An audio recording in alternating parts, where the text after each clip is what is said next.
I just want to welcome everybody who is either online to listen to this presentation from Melanie Moffett from Park City High School, um, and the work that she's been doing, and she'll explain all of that.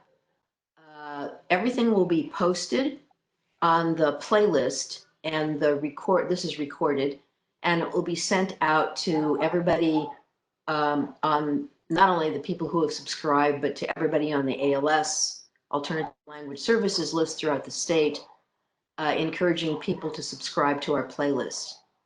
One of the reasons I've reinitiated the idea of webinars uh, is even though we have a Promising Practices website at UEN where there's some amazing interviews by Granite Superintendent and the idea and the design and model for community schools, and also Cheryl Ellsworth, who is the USB specialist for family engagement. Usually that is not accessed as well as this can be if we have our own playlist with all the videos. And the reason is that oftentimes uh, people look to other states, and I don't have anything against other states. I grew up in California, have friends all over the country, but there's like amazing practices going on in Utah. And so we have an opportunity to disseminate promising practices. And a lot of these promising practices have been generated from the Title III monitoring visits that make commendations for specific teachers and specific practices in charter schools, as well as individual district schools and district practices that have been um, really used, that have an impact on the ability of educators to support our students learning English. So I'm encouraging people to look at their neighbors and their colleagues throughout the state. And so one way to do this is to make this available for everyone to see the kind of innovative and interesting work that educators, teachers, administrators, um, superintendents. We have an assistant superintendent from Davis on June 24th, and I'll send out details, that's going to present about how they redesigned their entire counseling program and the tools and the data that they used with high schools to actually increase the graduation rate of English learners to 93%. So this is a really important one. The superintendent from Ogden, Rich Nye, is going to be invited to do a presentation on the way in which funding can be braided and allocated with state and then multiple federal funds. Michelle Eldridge will do this too from Provo, to show you the increased impact on support for schools and teachers. So these are just some examples of visionary educators in Utah who are doing really amazing work with their staff at the district, with, the principals. There's this amazing principal in Alpine at Vineyard. It's a very large elementary school. His ability to do community partnerships and university partnerships is just really astounding. And he'll be with us too. So this is an attempt to really help us have an increased awareness of all the excellent practices that are being implemented systemically, throughout the state. So with this, I'm going to mute myself and turn it over to my friend and colleague, Melanie. Hello, and thank you for this opportunity, Dr. Estrada. I'm really excited about sharing the Dream Big program. Um, the Dream Big program is a collaboration between Utah State University and the Park City School District. We were tasked with the job of trying to increase um, our Lat- our Latino and our ESL, not just Latino, that's our major group, but our ESL students to take more AP classes and rigorous classes and be prepared for college. This is the data. We have been doing it for 5 years. And our goal was, how do we have our emergent bilinguals gain access and an equitable learning environment so they feel comfortable in the AP classes.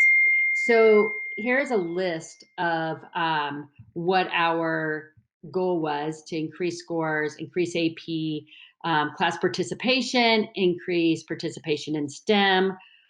It was also very important to educate the parents, exposure to colleges, um, and career and college readiness. Our goal is career and college readiness. And we realized to do this, we must build relationships with teachers and the students, so that it carries through the school year and the student feels comfortable. So we broke down the students and how we wanted to identify them.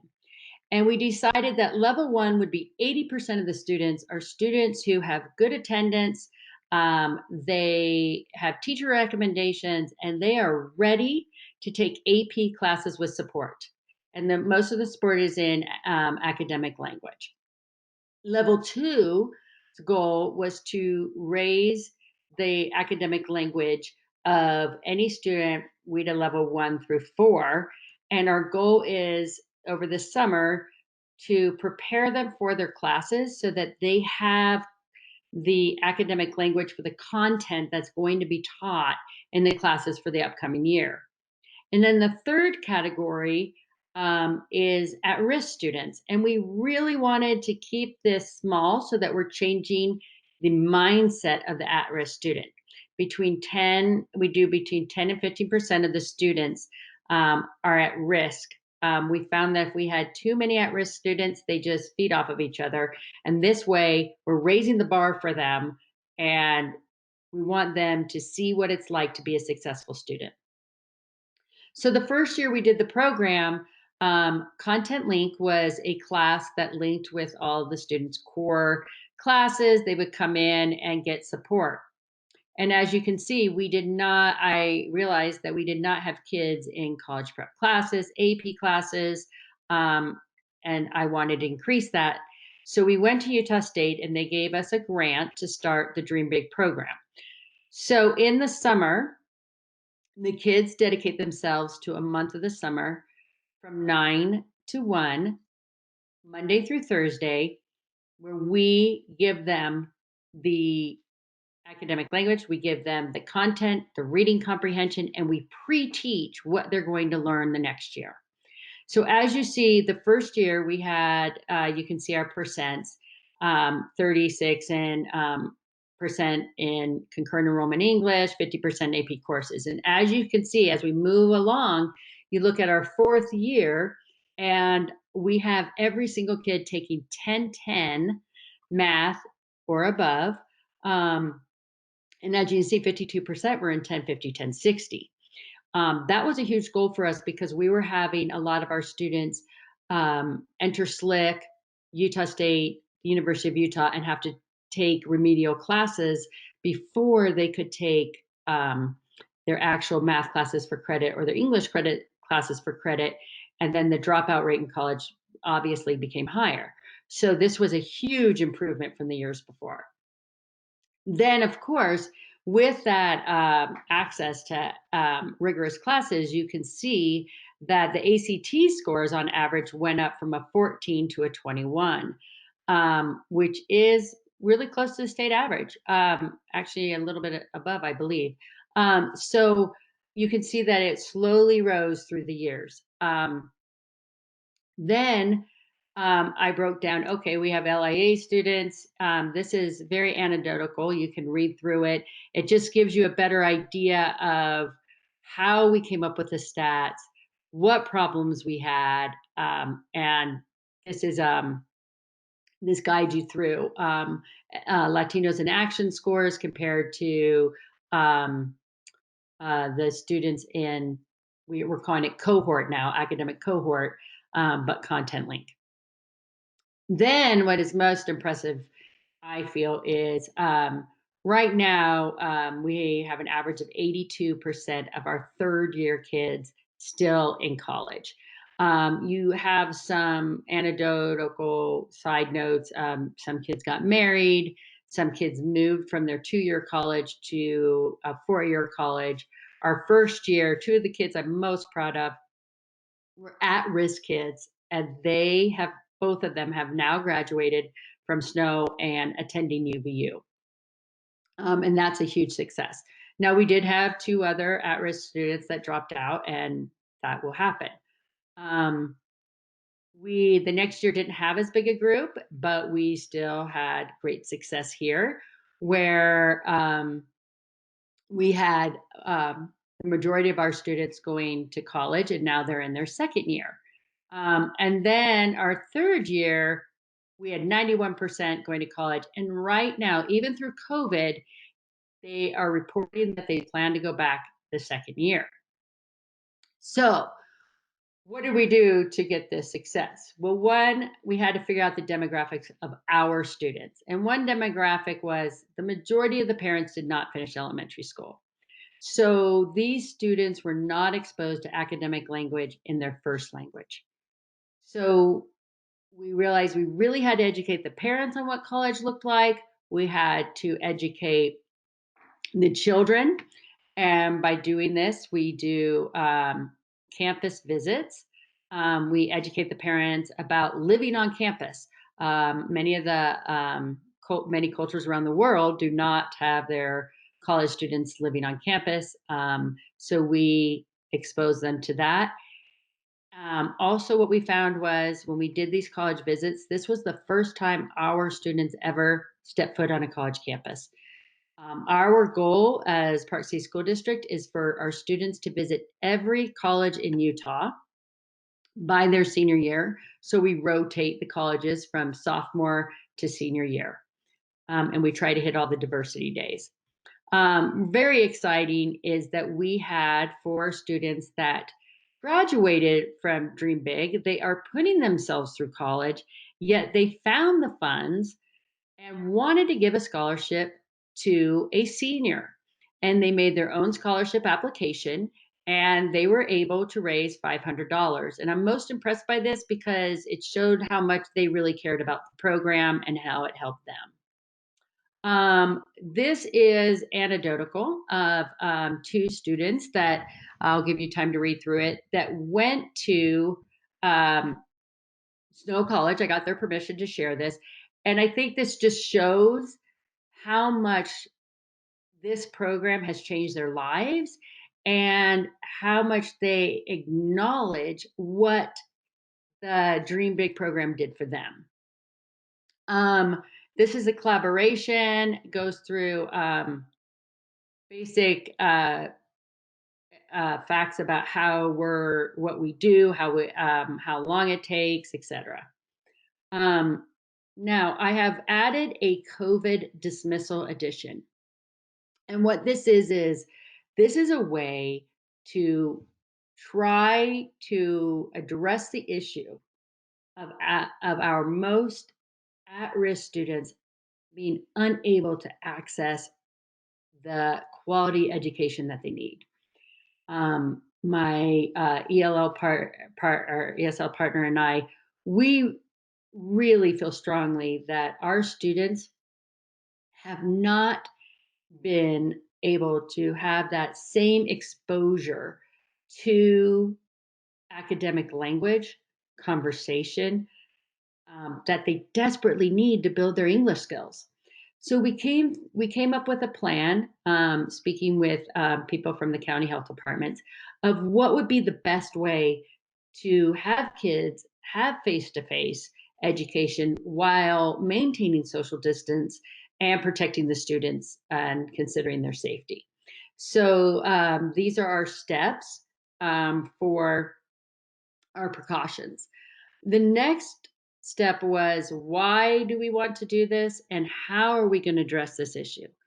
And it is key that the academic language that we provide these students is rich in content, and the kids have it accessible to them, and it needs to be authentic.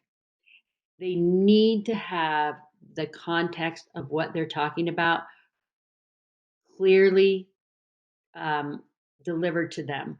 We use a SIOP model. We also have other techniques that we are willing to come in and help and train your school district or with your teachers or your high school on. The context, it would be delivered in a very small group setting. We want the kids to speak and use the language as much as possible during this crucial time that they missed by being out of school. And we hopefully can start this in the summer with county approval. We have thought through, how do you do this? We've done staggered start times. One group starts at 9, one group starts at 9:15. We do have a junior group that will start at 9:30. We are still working on entrances, how many kids we can take, etc. But we believe that we'll be able to have that by July 15th. We had June 15th as a target date. That does not look like that's going to work for our county or many counties, as we are still on orange. But if we move to yellow, then it looks like July 15th or July 13th is more appropriate start time. I gave you a mock schedule here just to show you what type of curriculum we cover. Um, so, for example, the sophomores, I need to backtrack here and tell you that when the kids come in the summer, we offer them the chance to get point 0.5 credit in either financial literacy, government, CTE, or health. And the reason we do this is because we want to allow them to have room in their schedule to take this class academic cohort. And I will explain that in a minute. But that allows the kids to have room in their schedule. So we go through the health curriculum in a month, but they have to do things on their own. So all those four um, areas that they can get high school credit in, they do have independent work that they need to do. So we are going through and outlining by working with the teachers what they identify is the skill that our emergent bilingual students need the most. And so we have designed that program and each class with what they need to learn the most. Then what we have added this year, which I'm very excited about, is a CTE credit in sewing. And we are going to create, if you are familiar with what looks like an ugly doll, but we're going to call it the creature. We're going to have the kids make a cute little creature that they make it through the sewing credit. And then they're going to write their individual story in their first language and then in English. And we're going to create a book. And then at the end, the students are going to read these books to elementary students that are identified by the local elementary school, and the child will receive the creature that is Velcro to the book about their story and their family story about their process of immigrating to the United States. We felt this was key for younger children to see the success of high school students, to let them know that someone's been through what they've been through. And we thought this would be a really great way to combine writing skills of our emergent bilinguals and give them a connection to the elementary children. Of course, we are going to have to do this with COVID safety rules, etc. Um, the cohort class that I discussed earlier, if a student goes through Dream Big in the summer, and we do not allow not one unexcused absence, and they can only have one sick day. And that is probably the hardest because I had a student that was sick and legitimately sick, but for a week, they can't miss a week of this program because they're getting credit. And it's just vital that they're there every day. So um, if the student completes this, they go into what we call the academic cohort. And our administration and our school board at Park City, I have to give them a lot of credit for this. They have totally backed us on this. They've allowed us to have an FTE where I teach academic cohort. They also have bought out preps of the AP teachers and science teachers in the classes that um, we feel need supported. So they buy out point 0.8 of their prep and they come into the cohort class and they pre-teach and reteach material to the students. This is amazing. The student has a better connection with their AP teacher and their chemistry teacher or their math teacher, and they're able to ask questions before class, which gives them a seat at the table. It gives them a place where they're confident. What this really builds is confidence with the kids. They feel like they know the material just as well as their native English speaking peers. And that is probably the number one benefit of this program. And I believe that is why we're getting so much success from this program. So the kids go through the academic cohort all year, and if they're in good standing, they can do pretty big the next year. I am happy to answer any individual questions. We will be sharing my email. I am happy to meet on a Google Meet at any time to discuss the training process, to discuss how to roll this out, scheduling, the materials we use. So please, obviously, we're passionate about this, and I would love to help other schools gain the same success that I have. So thank you for your time. And again, I'm happy to help. Let me just say that this presentation was an amazing representation of the long-term and sustainable commitment that has been made by USU and their funding, as well as the Park City Board and the high school uh, teachers who really are committed to teaching academic conversations and providing data for us to see the actual impact. So again, this is the beginning of a series of promising practices that actually happen in Utah with Utah educators and with visionary leaders who understand the implications of the kinds of conditions that put students at risk.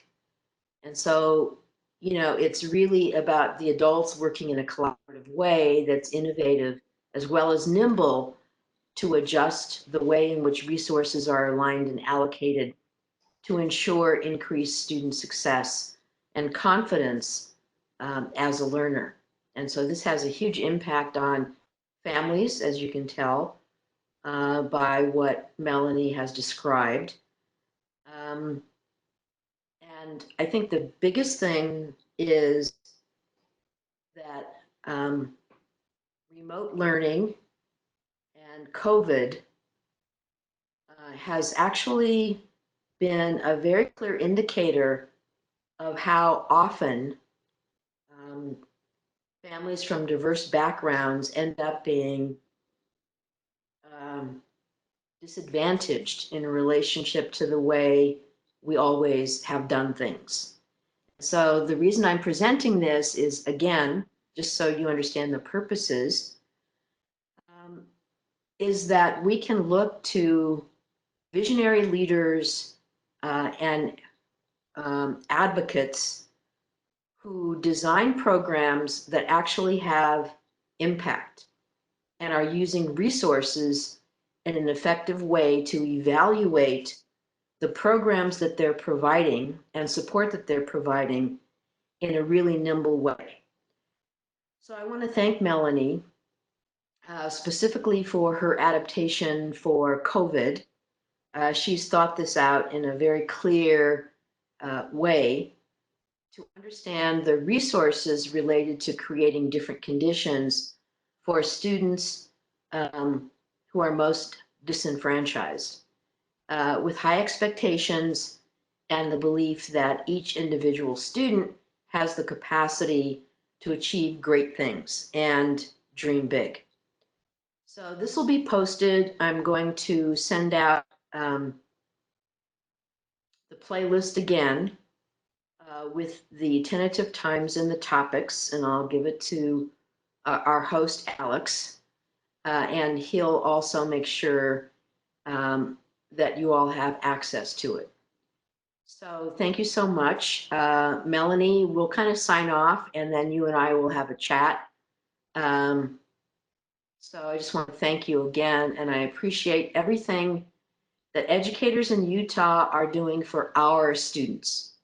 Students learning English and have the advantage of multiple languages, are an incredible resource and asset to their family, neighborhood, and the future, the economic future of Utah.